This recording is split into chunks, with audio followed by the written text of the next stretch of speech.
I'm sorry. No, there's no music. All right. Ain't gonna let nobody turn me around. Turn me around. Come on, y'all.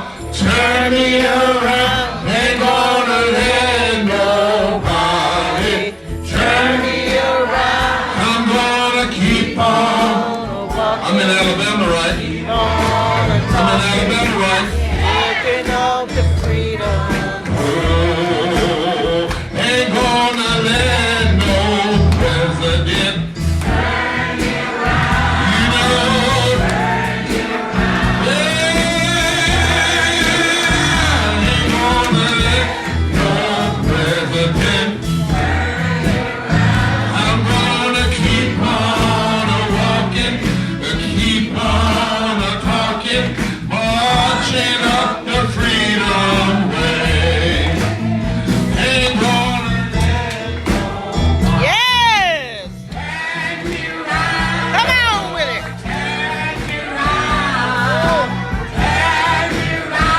Ain't gonna let nobody turn me round. We gonna keep on walking, keep on talking, marching on the freedom land. Ain't gonna let nobody turn me round.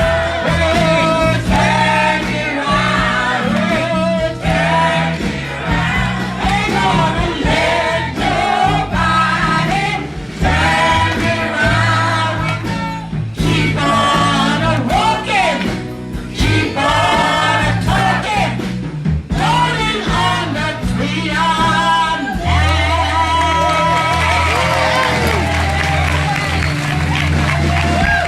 I'm in Alabama. I know that I am. Amen. God, we thank you that we can sing while we fight.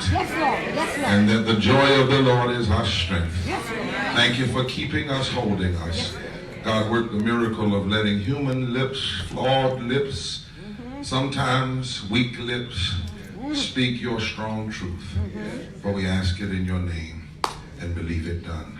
Amen. I am so honored to be here. My president and board member, Brother Simonton, has been a dear friend. You all don't know that he and his wife are part of the reason my daughter finished her PhD from Harvard. When she needed assistance down south to do research, I picked up the phone and called Brother Simonton, and he made the necessary contacts, and now she is a full professor at Drexel University. Having majored and earned her PhD in public health and studying on the issues of both Black society in America and Brazilian society. So he told me to tell you, Brother Simon, Sister Simonton, thank you so much for your graciousness. And always, Sister Harrington helps me, Dr. Harrington. Yes, from the very first time I met her, I said, who is that woman without that microphone that's singing? Everybody's attention. But you know, you can't be scared. That's right. If you're going to stand for what's right. Either speak up or shut up and let somebody speak up their will. No, that's right. Amen. So I'm so thankful for all of you allowing me. I will admit I need your prayers. We're on a 25-state tour, 9 months with the Poor People's Campaign, National Call for Moral Revival, called the We Must Do More, mobilizing, organizing, registering, educating people for the movement who vote. We're just leaving Maine and New Hampshire. Left this morning, got up this morning about 6 to get here. We go back and then we're headed back to New York and then to Kentucky, but not just any place in Kentucky. We're going to Hazard County. Y'all pray now, y'all pray. I'm going with the Duke boys. But I want you to know we're going by invitation of our white brothers and sisters in the mountains who are coming to understand that their coming up is tied up with our coming up. And if we're going to come up, we better all come up together. Yeah. And that is true with the civil rights movement, because the NAACP was not just founded by black people. That's right. That's not our heritage. We've always founded by black and white and Jewish, Muslim, Christian people who believed in justice and equality, and that those principles were non-negotiable. So I thank you for your prayers and bring you greetings from the North Carolina NAACP, our national president, Derek Johnson, and the national board. And we have plenty of information outside. Please don't let it stay here. Grab it about the Poor People's Campaign. We'll be in Alabama 3 days from February the 28th, 29th, and all the way to March the 2nd with the campaign from Mobile to Selma to Birmingham, educating, mobilizing, organizing people for the movement who vote. And I want to thank you all for welcoming us. And then on June 20, 2020, we're going to have a mass Poor People's Assembly in Moral March on Washington. Thousands upon thousands of people of every race, creed, color are coming together, 15 religious denominations, 120 partners, 43 units, 43 coordinating committees around the country with the NAACP and others. And I have a request from Yara, Ms. Harrington. She wants you to sing on that national stage just one time. You don't have to sing but 3 lines. We'll get you there. We'll fly you there. I'll be there. All right. She wants you to holler one time. Woo, I love it.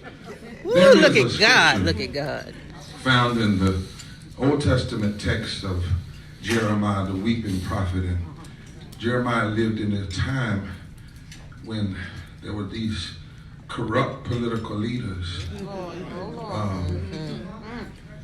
were corrupt leaders who loved to put their names on buildings Oh, and yeah. wanted everybody to bow down to them. And they loved to give all the money to the wealthy and take from the poor. And in that day, God told Jeremiah, they called Jeremiah the crying prophet. One time he said, "Oh, that my head was a fountain of waters, that I might cry on behalf of the nation." Don't you feel like crying sometimes? Yes. When you see the way, the ugliness that we're seeing today, that we know is rooted in past ugliness. It's not new. It's kind of the regurgitation of old ugliness. And Jeremiah 5, God said to him, "Go up and down the streets of the nation." I want you to walk up and down the street. And I want you to look around and consider. I want you to search through the public square. And if you can find one person that'll tell the truth, I'll forgive the nation. He said, because although they say, "As surely as the Lord lives," although they act like "God bless America," they are still lying. Yes. And then in verse 31 says, "The leaders lie, and they rule by their own authority, and too many of my people love it this way." But what will you do in the end? And tonight I want to talk a little bit about standing with the truth in a time of lies. Somebody's got to stand with the truth in the time of lies. We are in a season of lies, Pastor. Yes. I was reading last night, I Googled, and as of August 2019, now all of us have lied. Told a lie sometime. Not 12 pounds, not 12 Touch your pounds. neighbor, say all of us. But there's a difference between having told a lie and just being an outright liar. Yeah. Say that.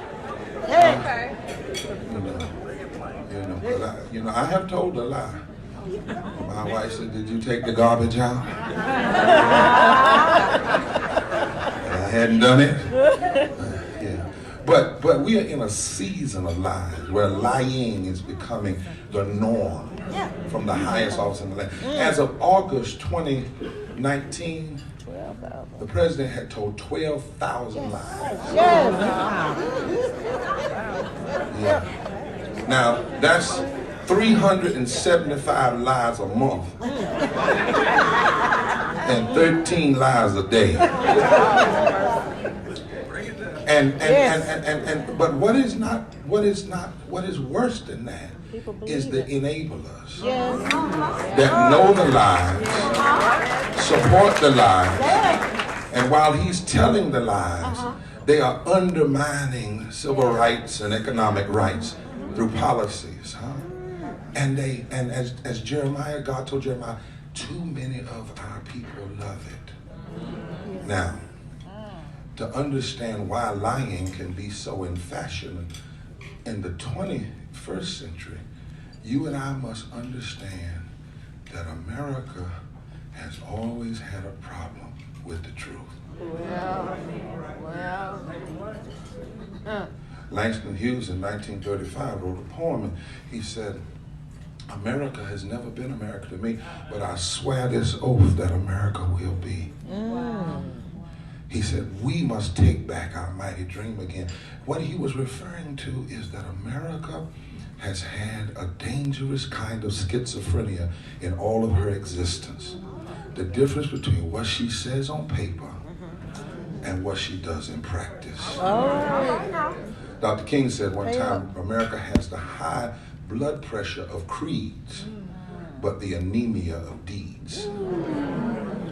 So lying is in the ethos of the nation. Truth-telling is as well, because we've always had truth-tellers in every generation, but you have to know that so much of America, and I love America, I love her enough to tell her the truth, because so much of the craziness that has gone on has been because America has been lied to, and therefore has a predisposition to believing a lie before she will believe the truth.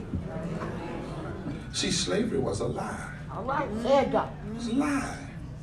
Slavery was based on 4 lies.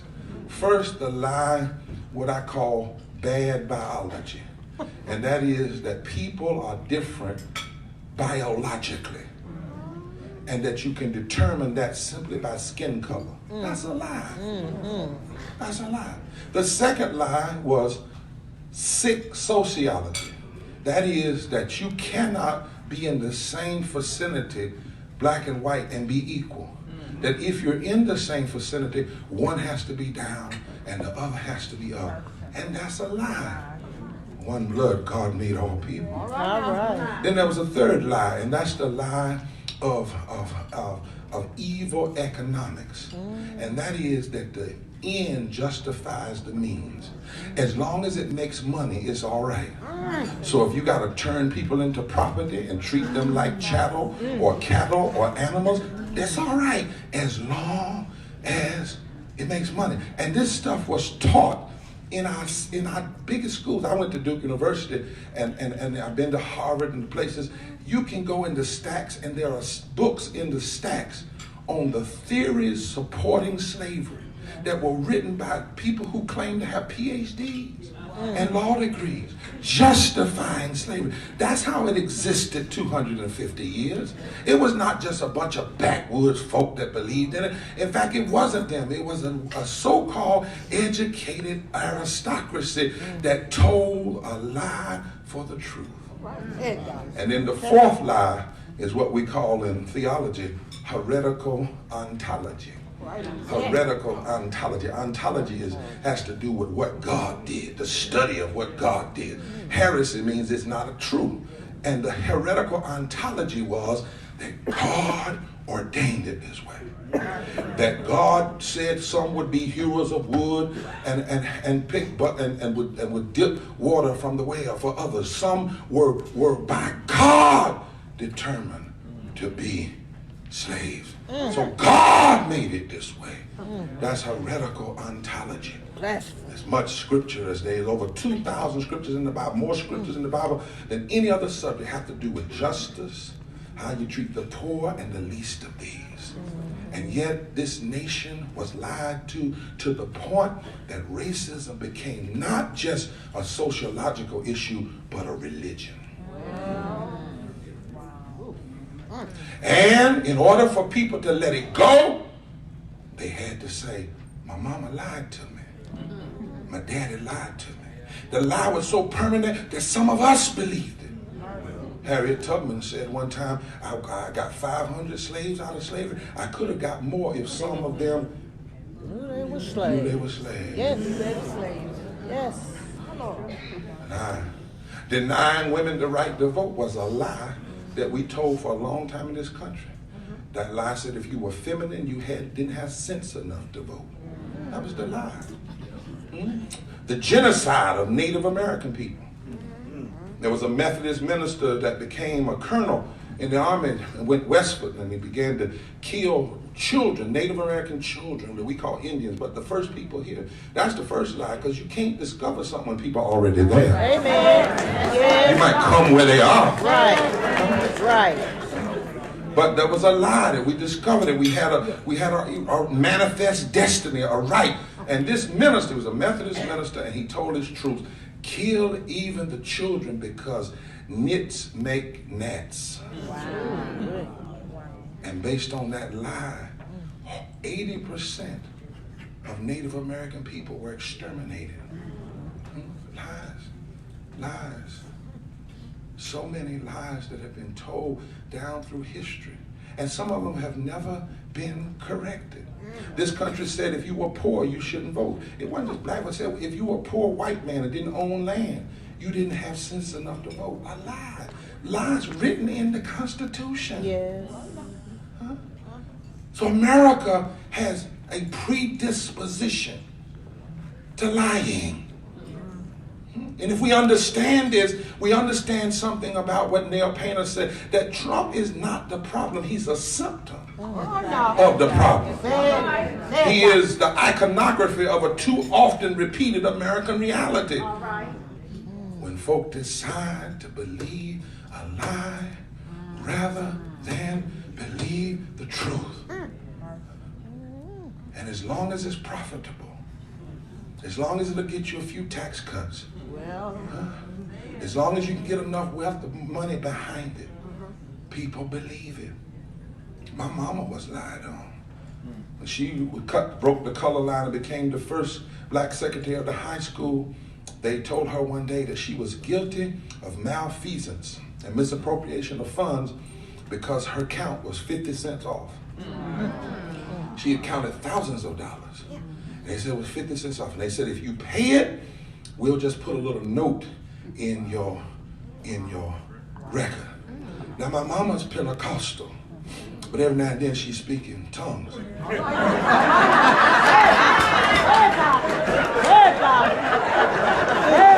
And my mama said, the hell you say? You ain't putting nothing in my record. She said, how long do I have? They said 1 month. She said,